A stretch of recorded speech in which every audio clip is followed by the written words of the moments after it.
a couple weeks ago. Haven't worn it. First time wearing it.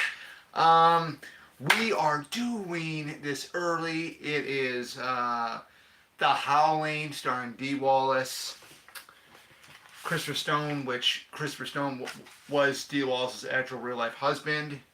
You have Richard Picardo plays Eddie Quist, Belinda Lasky is Terry, Patrick McKenna, and a cameo by Dick Miller. Um, for all those old timers out there, I mean, if you guys know who Slim Pickens is, he's also in this. He was in I believe House of Dracula. That was back in the Universal Monster era. So Dee Wallace, I love Dee Wallace. E.T. is a favorite of mine. It's a tearjerker. I mean, E.T. Dick, extraterrestrial, Dee Wallace. You know, I just love Dee Wallace. And then I just seen 13 Fanboy, so that was pretty cool. So 13 Fanboy was pretty cool. So what this is about news anchor Karen White, played by Dee Wallace. She's tracking down Eddie Quist, this guy, Eddie Quist, who has a link to all these mysterious deaths of people being mutilated and whatnot beyond your wildest dreams, or wildest nightmares, as we should say it here. And she does track him down. She basically ends up going into an adult film shop, and she meets up with him there, and he plays like a movie, and it's one of the more recent victims they had, how they tortured her and stuff like that. So so and so happens, and then she starts having nightmares and stuff. She ends up getting invited to the colony, which is something like a retreat area. The doctor, I can't remember the doctor's name that played, Patrick McKenna plays the doctor. I can't remember the doctor's name offhand. Shoot, it's just bugging the heck out of me already, not knowing the doctor's name. But the doctor recommends Karen to go to the colony. Basically, it's a retreat. There's a whole bunch of other people there. Little do they know that this is a werewolf colony. Little does Karen know. I mean, her husband joins her, and then later on in the film, Terry ends up joining her as well. And then Terry's boyfriend and stuff like that. The whole thing with the film, to me, what I like most about it is it was set in the 80s. Yeah, 1981.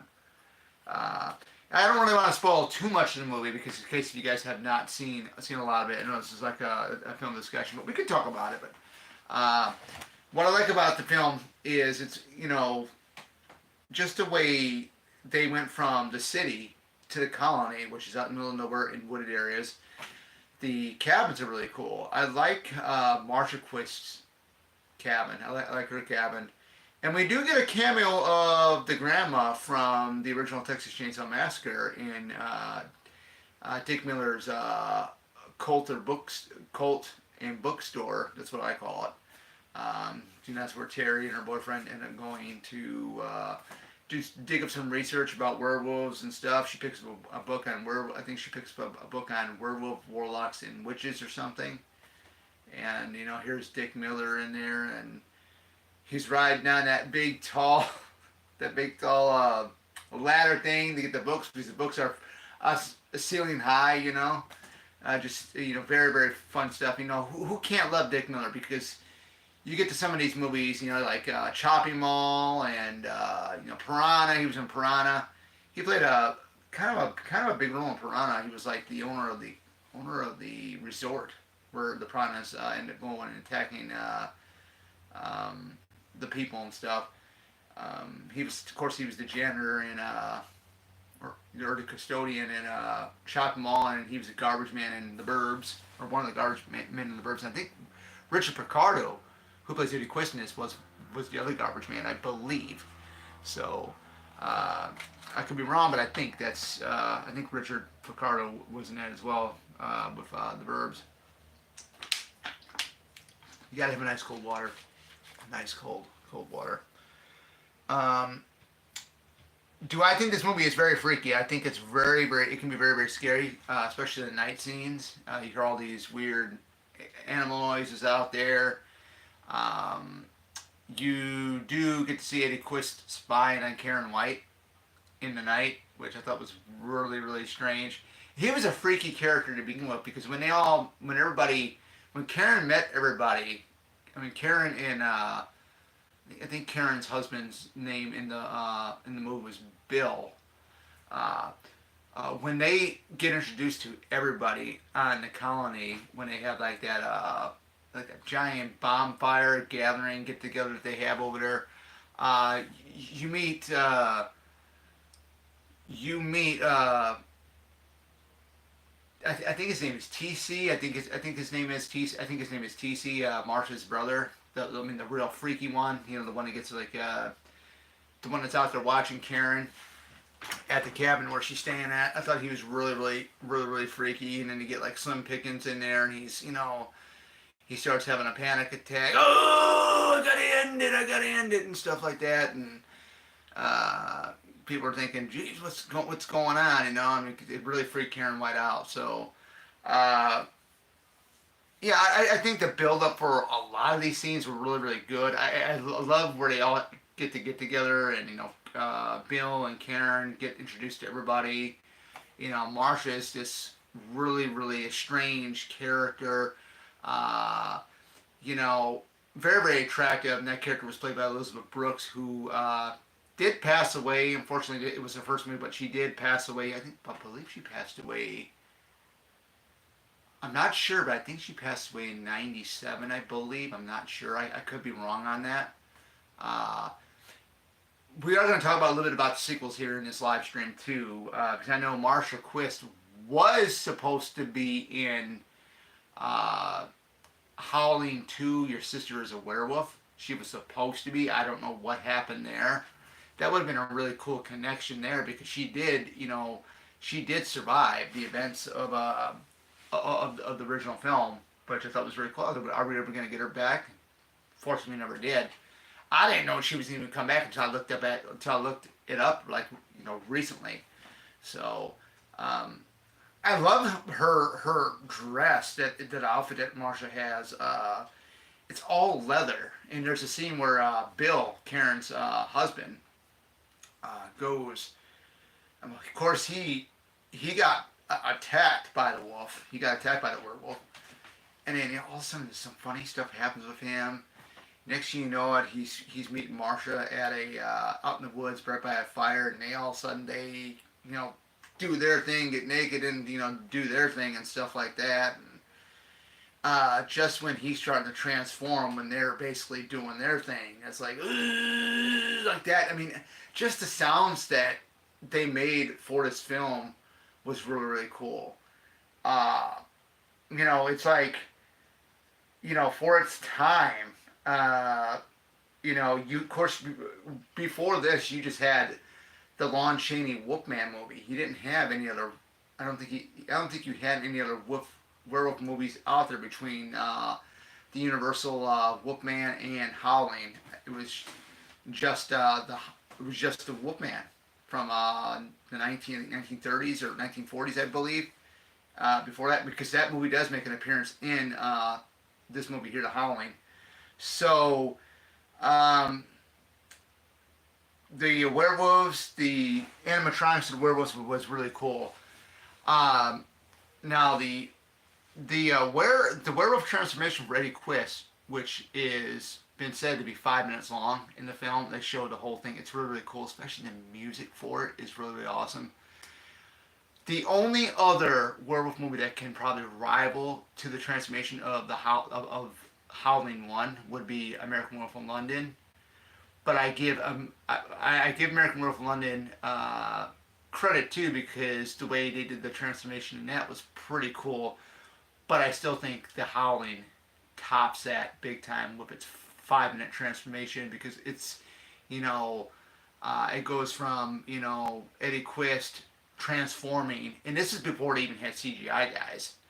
Even like with the American Werewolf in London transformation, that was way before CGI. So what they had to do is like edit things together, I bet, and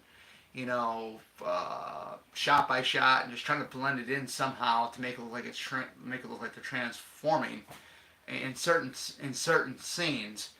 But yeah, the Eddie Quist transformation was awesome. It is my favorite werewolf transformation of all time. I don't know any other practical effects of werewolf movies that could really top that, other than the one that's like really close would be, like I said, American Werewolf in London. Now, I think it was really cool getting to see, the whole chest bust out. Then you get to see the the face, and eventually, you get to see the jaws start to transform, the ears start to point, and stuff like that. And then you get to see, the full werewolf. The werewolf looks really, really, really awesome, despite the sequels now. The werewolf, the werewolves in the first Howling, which is the one I'm talking about, the one, D. Wallace here, they look awesome, 100% cool looking. The ones from 2, 3, and so on, not that great. It is what it is. But you cannot top the first film off. I mean, there's no way. To me, I really don't think you needed any sequels to The Howling. I think it was a pretty good standalone. I think it was a good enough to be a standalone film, to my honest opinion. If you want to talk about sequels, we can go and talk about sequels right now. Howling 2 is the only sequel that is connected to the original film. In the likes of that, you do get Christopher Lee, and you get the sexy hot Sybil Danning, which I watched a couple of her other films last week, and I've never seen her in anything else other than Howling 2, Your Sister is a Werewolf. But, she was pretty good. She was pretty good. But I liked, I did get to see some of her other films that are on Tubi and stuff, and I really enjoyed some of her other films, like, the Panther Squad, stuff like that. They're Playing with Fire, where she's like, she plays this teacher and stuff, and it's really, really cool. But that one, it picks up right after the events of the first film. Of course, you get, Karen White's brother, and involved in all this. We didn't know she even had a brother, and then he ended up going to Transylvania. Her, a friend of Karen's, and then him, Karen White's brother, a friend of Karen's, and then Stefan, which is played by the late Christopher Lee. They all go to Transylvania to find Sturba. So the werewolves makeup in that one was. It wasn't that great. You can tell that the werewolf makeup and that prosthetics and stuff was not that great. It was almost like a full-out, blown-out porno film, to be honest with you, because when you get the introduction to Stirba, half of the women, they're all. I wouldn't say they're completely naked, but my gosh, I love women. I love women, but this was almost as close to being a porno mixed in with a horror film. If you guys seen The Howling, it's Howling 2, Your Sister is a Werewolf, you'll know what I'm talking about. But, it is,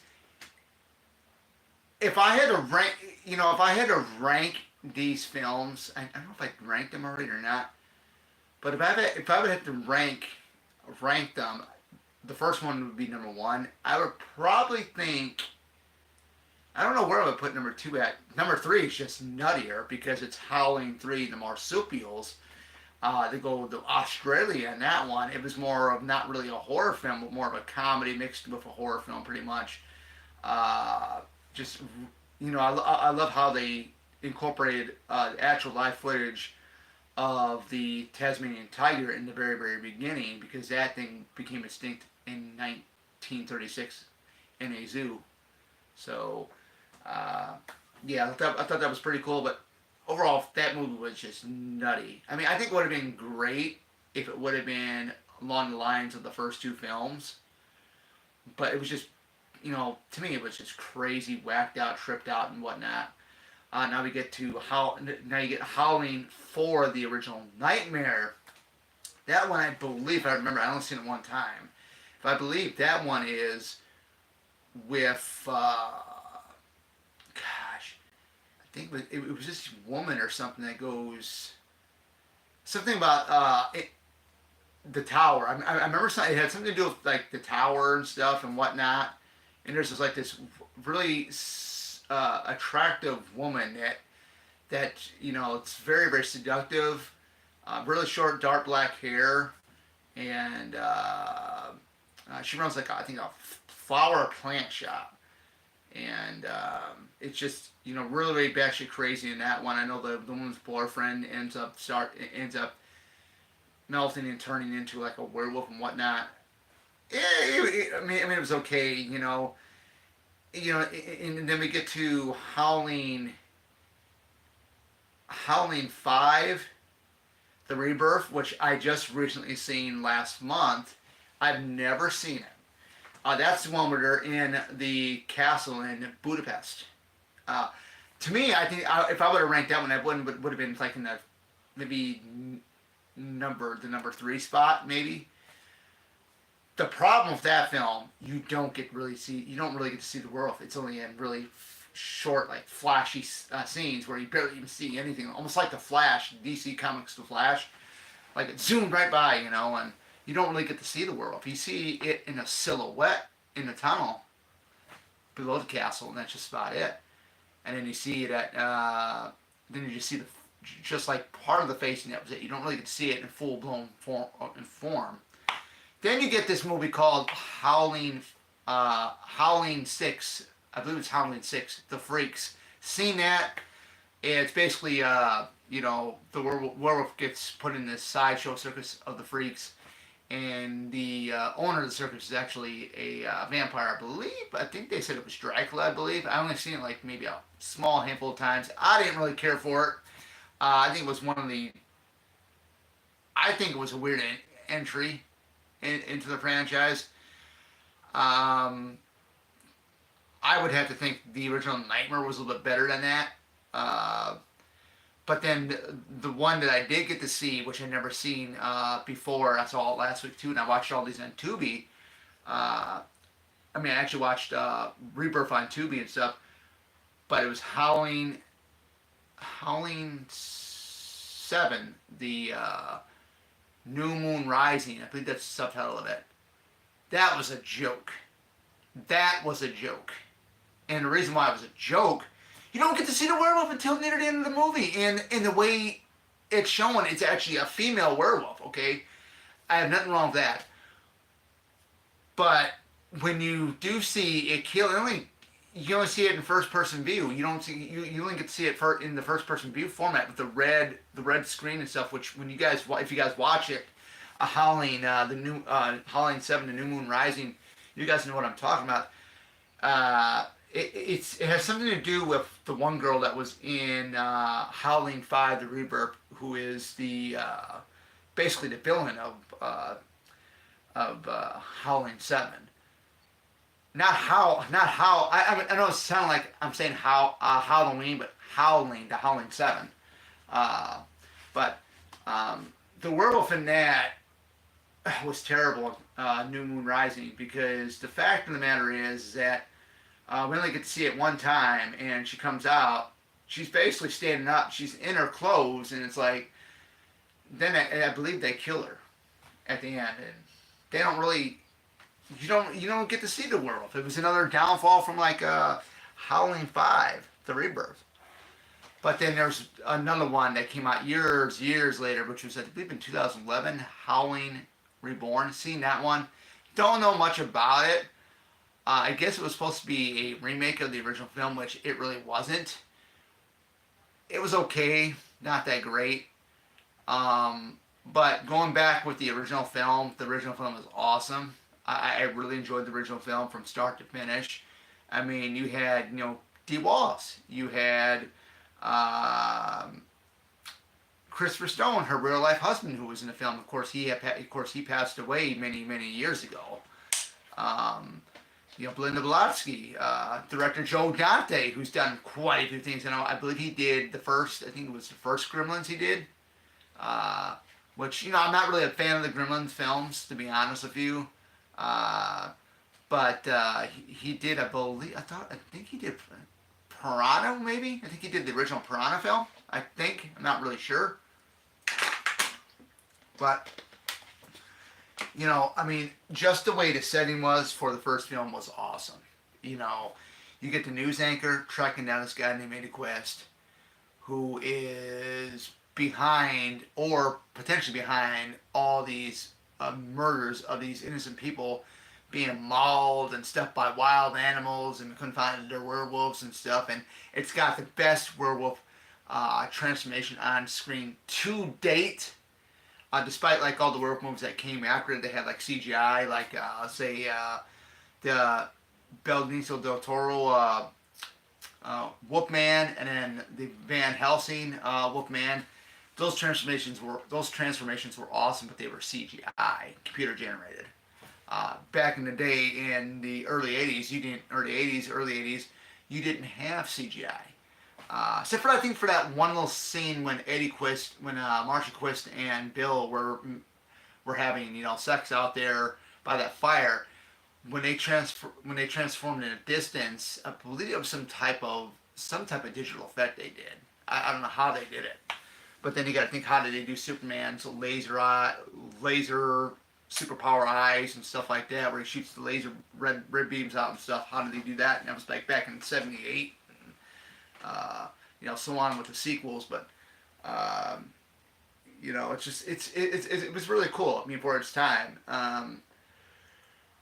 Oh man, that kayaking really got me going pretty good, man, earlier today. But yeah, I mean, you can't go wrong. And what the real treat is that if you love these, I mean, if you want to get into werewolf movies, if you've never seen a werewolf movie, I would recommend watching The Howling with D. Walls.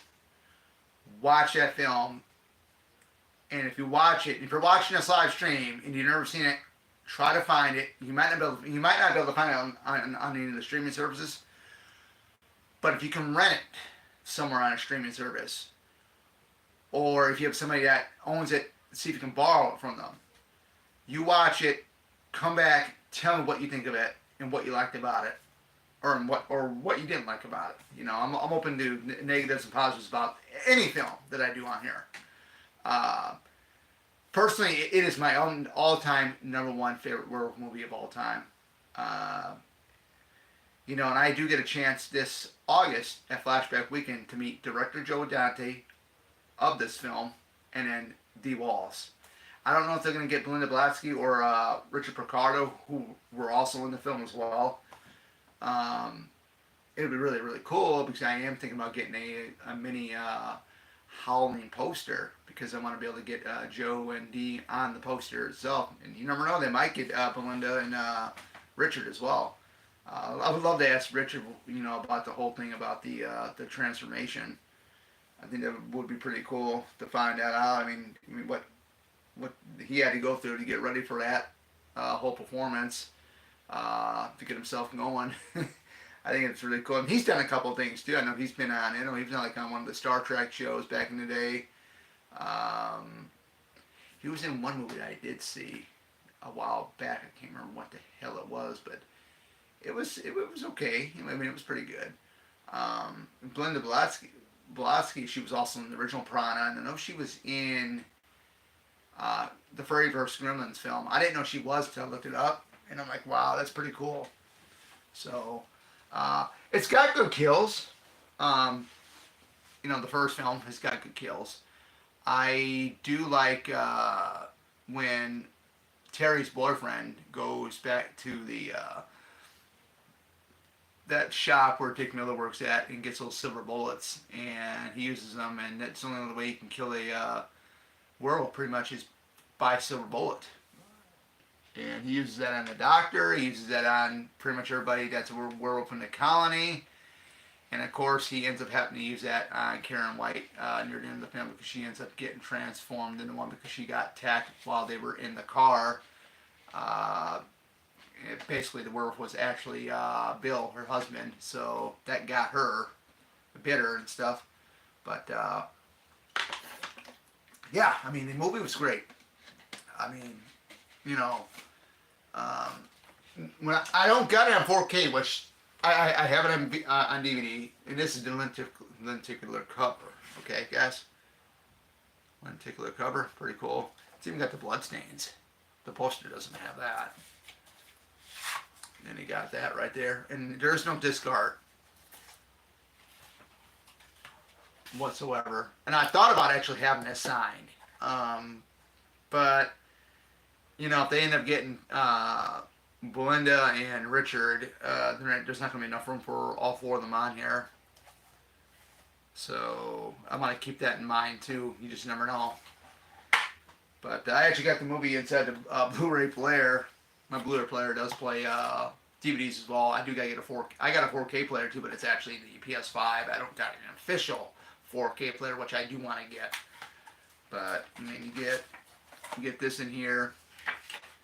Eventually, I think I will upgrade this to the 4K version, which I think I might try to get that on 4K. Maybe soon.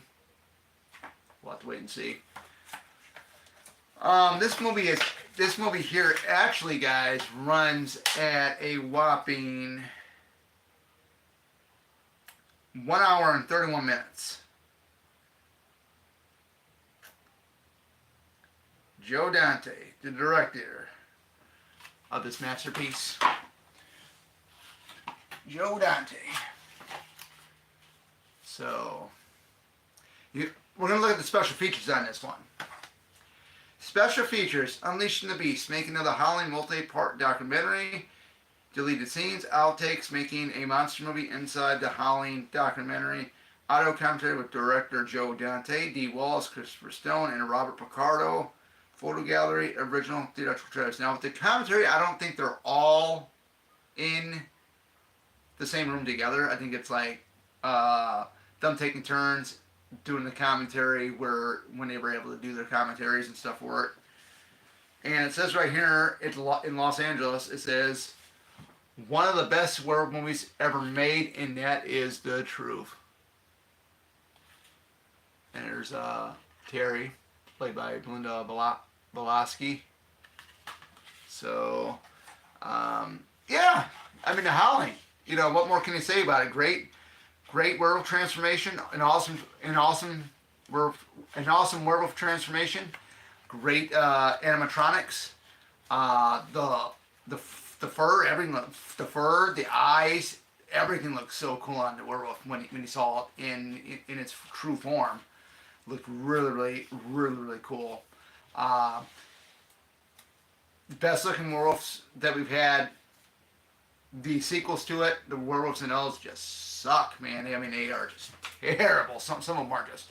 Then you get some of them there which are look like demon-like, and it's like, I know which ones they are. They're, the Rebirth and the original Nightmare. They look like they're demented, but I like the werewolves in the original film, the very first film here.